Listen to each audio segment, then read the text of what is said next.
What Jesus said about the end that no one talks about. Luke 17:26-30. Everyone's looking for signs, earthquakes, wars, famines. But Jesus pointed to something deeper, and most people miss it.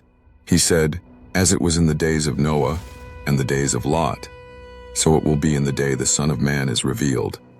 Luke 17:26-30. What were those days like? People were eating, drinking, marrying, buying, selling, planting. Life looked normal. They weren't running from judgment. They were laughing through it. But then, sudden destruction. Noah entered the ark. The flood came. Lot left the city. Fire fell. Jesus warned us. The end won't feel like a horror movie. It'll feel like a busy weekday, until it's too late. This is what no one talks about. The danger is not chaos. It's comfort without Christ. Are you too distracted to see the storm coming? Because when the world says peace, the sky may already be breaking.